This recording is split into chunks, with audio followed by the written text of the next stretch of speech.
দর্শক, ঢাকা ময়মনসিংহ সড়কে যাত্রী ভোগান্তি দূর করার জন্য সরকার যে বিআরটি প্রকল্প হাতে নিয়েছে, বাস র্যাপিড ট্রানজিট যে প্রকল্পটি, যেটি উত্তরা থেকে গাজীপুর পর্যন্ত গিয়েছে, সেই প্রকল্পটির যে অংশটুকু এখন খোলা রয়েছে, চলমান রয়েছে, সেই বিআরটি প্রকল্পের অব্যবস্থাপনা নিয়ে আমি কথা বলছি। আমরা বিআরটি প্রকল্পের উত্তরা হাউস বিল্ডিং এর যে অংশটি রয়েছে, সেই অংশের ঠিক নিচে রয়েছে। এবং আপনারা যদি এই প্রকল্পের যেই মাঝ বরাবর যেই জায়গাটি রয়েছে, অর্থাৎ যে জায়গাটি আমরা বলবো যে আইল্যান্ড বা যে প্রকল্পের নিচে যে অংশটি, সেই অংশটির অবস্থা বা চিত্র কিন্তু এখন এটি আপনারা ঠিক দেখতে পাচ্ছেন যে এই প্রকল্পটি তৈরি করা হয়েছে 1000 কোটি টাকা ব্যয়ে এর এই প্রকল্প। সেই প্রকল্পটি ঠিক কতদিন হয়েছে প্রকল্পটি হাতে নিয়েছে, এরই মধ্যে এই প্রকল্পটি অনিয়ম অব্যবস্থাপনার কারণে এই প্রকল্পের যে সৌন্দর্য যেমন একদিকে নষ্ট হচ্ছে, আরেকদিকে এই প্রকল্পের নিচের এই যে পরিবেশ, সেই নোংরা পরিবেশে আসলে বলে দেয় যে এরকম একটি জাতীয় যে সম্পদ, সেই জাতীয় সম্পদটি আসলে কতটুকু দেখাশোনা করছে যারা সংশ্লিষ্ট রয়েছেন তারা। এবং এই প্রকল্পটি কিন্তু ঢাকা সেতু বিভাগ এবং ঢাকা মহাসড়ক বিভাগের আওতাধীন একটি প্রকল্প। এবং তারা আসলে এই প্রকল্প তৈরি হওয়ার পরে এই প্রকল্পটি নিয়ে তারা আসলে কি ভাবছেন প্রতিদিন, তারা আসলে প্রকল্পের নজরদারি তাদের কতটুকু রয়েছে, যদি একবার এই বিআরটি প্রকল্পের নিচে যদি আমরা দেখি তাহলে কিন্তু এটা সহজেই অনুধাবন করা যাচ্ছে। এবং আপনারা জানেন যে এই সময় কিন্তু ডেঙ্গুর বেশ প্রকোপ রয়েছে এবং এখানে আমরা অনেক জমা পানি দেখছি, এখানে বিভিন্ন ময়লা আবর্জনা রয়েছে, সেখানে পাত্রের মধ্যে পানি জমছে, এখানেও কিন্তু আমরা মশার যেই উৎপত্তি সেটি কিন্তু বেশ লক্ষ্য করছি। এবং একই সাথে আমরা যে বিষয়টি দেখাবো আপনাদের, সে বিষয়টি দেখলে হয়তোবা আপনারা ঠিক যারা রয়েছেন, একই সাথে যারা সংশ্লিষ্ট রয়েছেন, তারাও বুঝতে পারবেন যে আসলে এই বিআরটি প্রকল্পটি কতটুকু সচেতনভাবে দেখাশোনা করা হচ্ছে সেটি। আপনারা দেখেন এই বিআরটি প্রকল্পের যে বিভিন্ন অংশে যে সিঁড়ি রয়েছে, এই সিঁড়ির ঠিক শুরুতে আমরা যদি আপনাদের দেখাই, কাদা মাটির একটি সিঁড়ি, অর্থাৎ মনে হচ্ছে যে গ্রামের কোনো কাদা মাটির কোনো রাস্তায় আমরা প্রবেশ করছি। এবং আপনারা যদি সিঁড়িগুলো দেখেন, আমরা যদি একটু সিঁড়িগুলো দেখাই, যে প্রত্যেকটি সিঁড়ি ময়লা আবর্জনায় কাদা মাটিতে পুরোপুরি ভরে গিয়েছে এবং যে কোনো মুহূর্তে কিন্তু বড় কোনো রকমের একটি দুর্ঘটনা কিন্তু ঘটতে পারে। আমরা একটু সিঁড়ি ধরে আমরা একটু উপরে উঠবো এবং আমরা আপনাদেরকে দেখাবো যে এরকম একটি প্রকল্প 1000 কোটি টাকা ব্যয় করে এই প্রকল্পটি করা হয়েছে। সেই প্রকল্পের এই যে সিঁড়ি, যেখানে যাত্রীরা ঠিক উপর থেকে যখন তারা নিচে নামছে সিঁড়ি ধরে, তারা কিন্তু যে কোনো মুহূর্তে কিন্তু দুর্ঘটনার কিন্তু শিকার হতে পারেন। এবং এটি দেখার দায়িত্ব কাদের ছিল, এটি কিন্তু যারা আসলে যাত্রী রয়েছে, যারা সাধারণ মানুষ রয়েছে, যারা এর সুবিধা ভোগ করছেন, তাদের কিন্তু বেশ অনেক প্রশ্ন রয়েছে সংশ্লিষ্টদের কাছে। এবং আপনারা বলছিলাম যে বিআরটি প্রকল্পের গাজীপুর ঢাকা উত্তরা থেকে গাজীপুর পর্যন্ত টঙ্গী পর্যন্ত যাওয়ার পথে বিভিন্ন জায়গায় এরকম সিঁড়ি দেখা যায়। এবং এই সিঁড়িগুলো কতটুকু নোংরা এবং এই সিঁড়িগুলো নিয়ে সংশ্লিষ্ট কতটুকু দেখছেন, এটি কিন্তু দেখলে আসলে সেটাই কিন্তু বোঝা যায়। এবং আপনাদেরকে বলছিলাম আমরা একটু কথা বলতে চাই, কথা বলতে চাই। সিঁড়িগুলো দেখে কি মনে হচ্ছে আপনার? অনেক পুরান ময়লা আবর্জনা, জি জি জি জি ময়লা আবর্জনায় ভর্তি, দীর্ঘদিন ধরে মানে এগুলি পরিত্যক্ত অবস্থায় পড়ে আছে মনে হচ্ছে। প্রায় সময় স্লিপ কাইটে পড়ে যায়, ঠিক আছে, আমি না তো আরো অনেকেই পড়ে। ওই দিন গতকাল একজনকে উঠায় রাইখে গেলাম সন্ধ্যার পরে, যে একটা মুরব্বী মহিলা ওই যে নামার সময় পড়ে গেল। জি জি জি, অ্যাক্সিডেন্ট হয়েছে রাত্রে, আবার লোকজন না থাকলে মানে চিন্তায় হয়। মাঝে 2-3 দিন পুলিশ টুলিশ দিয়েছিল, আনান। তো কথা বলছিলাম আসলে যে বিআরটি প্রকল্পের যে যাত্রীরা যে সিঁড়িগুলো ব্যবহার করছে, অর্থাৎ বিভিন্ন জায়গায় যে স্টেশন রয়েছে, সেই স্টেশনে যখন বাস দাঁড়াচ্ছে, সেখান থেকে যখন নিচে নামার জন্য যে সিঁড়িগুলো ব্যবহার করা হয়, এবং এই সিঁড়িগুলো আমরা একটু দেখাবো আপনাদেরকে। এবং আপনারা দেখছেন যে এই সিঁড়িগুলো পরিষ্কার পরিচ্ছন্ন রাখার দায় কার ছিল? এই সিঁড়িগুলোর পরিষ্কার পরিচ্ছন্ন ভাবে সিঁড়িগুলো রাখা এর দায়ভার কার? এটি নিয়ে কিন্তু আসলে এখন প্রশ্ন দাঁড়িয়েছে, এবং যারা আসলে এখানের যাত্রী রয়েছেন তাদের মধ্যে বেশ প্রশ্ন দাঁড়া করাচ্ছেন যে আসলে এরকম একটি প্রকল্প যেটি আসলে জনসাধারণের জন্য, জনসাধারণ যারা ব্যবহার করছেন, সেই বিআরটি প্রকল্পের সিঁড়ি থেকে শুরু করে ঠিক উপরে, অর্থাৎ এই প্রকল্পের যেই আমরা উপরে যেখান দিয়ে আসে গাড়ি চলাচল করছে, যেখানে যাত্রীরা দাঁড়াচ্ছে, সেই জায়গার চিত্রটি কিন্তু আমরা আপনাদেরকে দেখাচ্ছি। এবং একই সাথে যেটি বলছিলাম যে এই প্রকল্পের যেই নিচের যে চিত্র, সেই চিত্র কিন্তু আপনারা দেখছেন। ময়লা আবর্জনা এবং নানা রকমের দুর্গন্ধে এইটি ব্যবহার কিন্তু পুরোপুরি কিন্তু অযোগ্য হয়ে পড়েছে। আমরা কথা একটু জানতে চাই, এই সিঁড়িগুলোর ময়লা আবর্জনা এত খারাপ অবস্থা, আপনি তো পড়ে যেতে পারেন। জি, আসলে তো ভালো না, পরিস্থিতিটা খারাপই লাগলো। এখন তো আপনার ময়লা আবর্জনা পুরা ভরপুর অবস্থা। এগুলো আসলে যারা দায়িত্বে আছেন ওনারা এগুলো টেক কেয়ার করলে ভালো হয়। হ্যাঁ, এটা পড়ে গেলে অ্যাক্সিডেন্ট হবে, বড় ধরনের অবস্থা, রিস্ক তো অনেক রিস্ক। ঠিক আছে দর্শক, আরেকটি বিষয় আমরা দেখাতে চাচ্ছি। আপনারা জানেন যে এই উত্তর হাউস বিল্ডিং এর যেই অংশটি রয়েছে, যেখান দিয়ে বিআরটি প্রকল্পের বাস যে স্টেশনে দাঁড়ায়, সেখান দিয়ে যাত্রী ওঠানামা করে, সেই জায়গার পাশেই কিন্তু যেই জায়গাটি দেখেন আপনারা, এখানে কিন্তু কোনো রেলিং দেওয়া হয় নাই, অর্থাৎ শুধু একটি বাঁশ দিয়ে কিন্তু এই জায়গাটি কভার করা হয়েছে।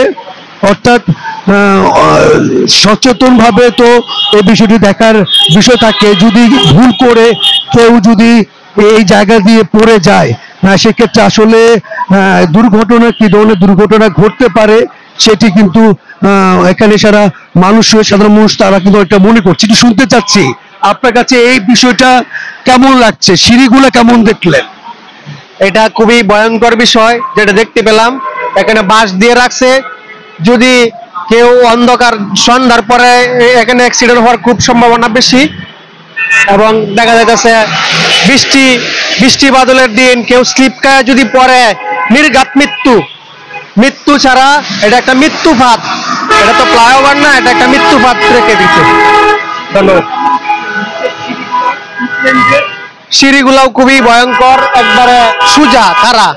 ওটা যদি বৃষ্টির দিন যদি জি কাদা মাটিতে যদি কেউ স্লিপ কাটে, একবার নিচে পড়ে গেলে বাঁচার কোনো উপায় নাই, নির্ঘাত মৃত্যু।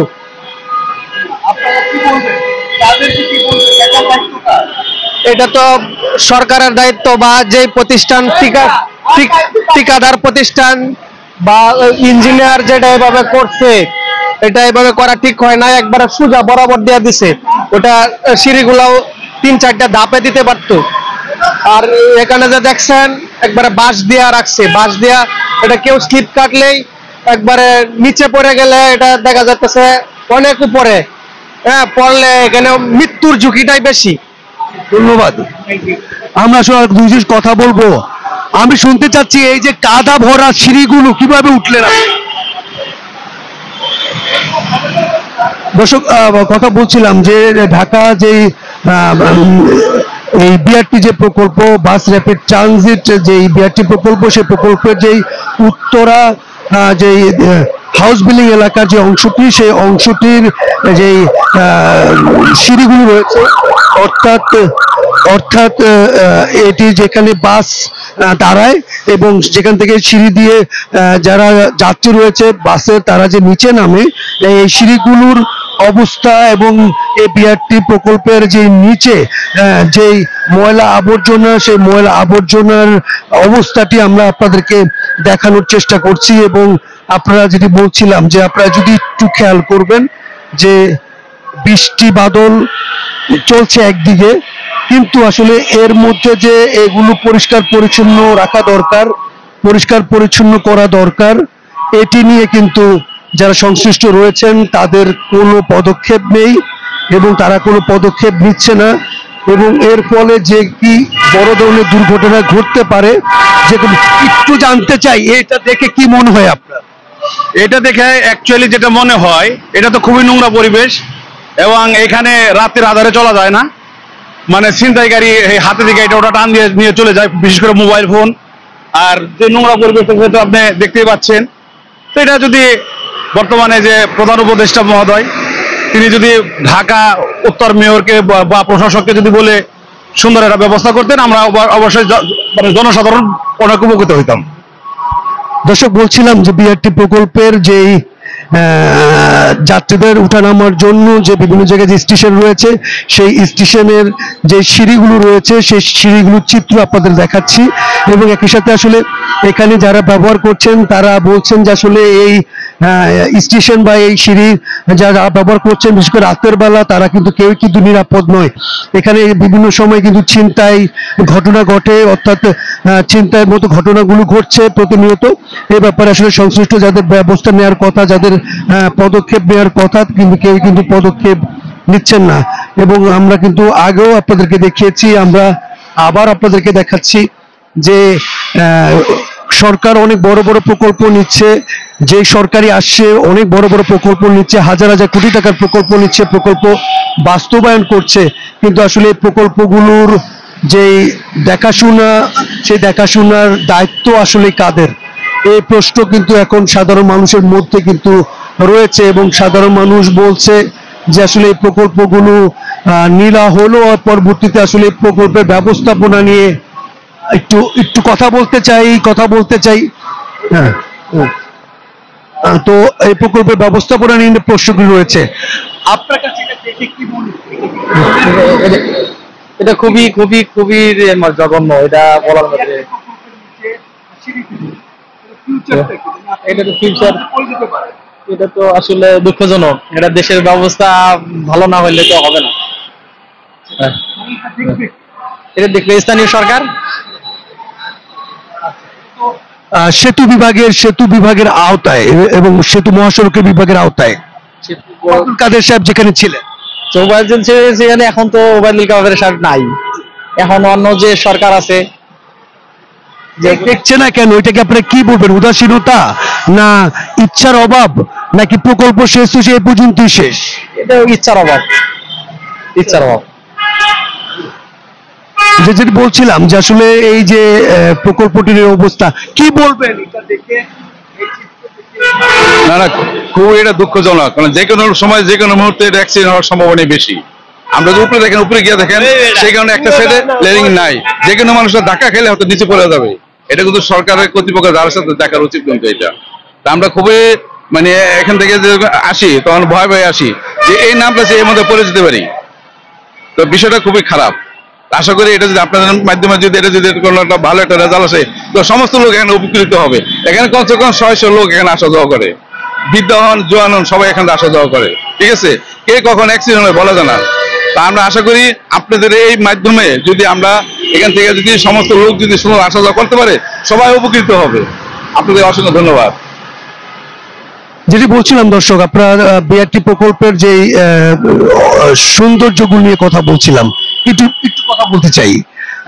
যে আপনারা দেখছেন যে সিঁড়ি রয়েছে, অর্থাৎ এই বিআরটির উপরে যেই উত্তরার অংশে আমরা রয়েছি, যেখানে উত্তরা যে হাউস বিল্ডিং সেখানে, এবং সেই বিআরটি প্রকল্পের নিচের চিত্র আপনাদেরকে দেখাচ্ছি, একই সাথে যে সিঁড়িগুলো, সেই সিঁড়িগুলো আপনারা দেখছেন।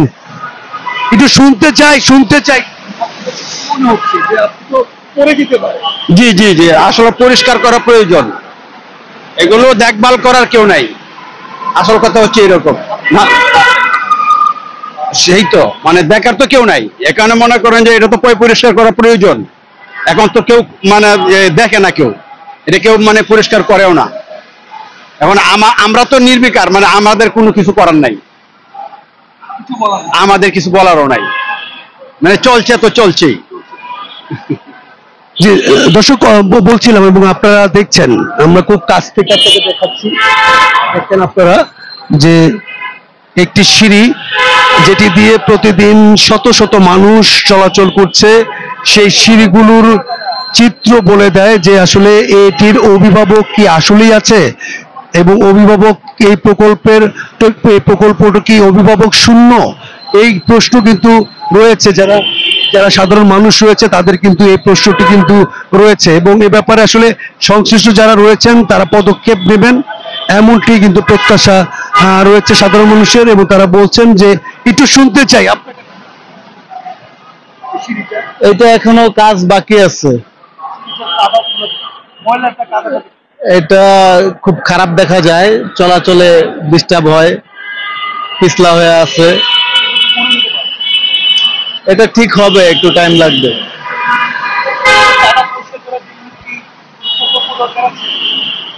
এটা দেশে নির্বাচিত সরকার আসলে এটা সমাধান হয়ে যাবে,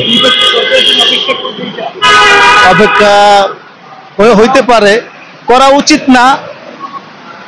থ্যাংক ইউ। সরকার যেটি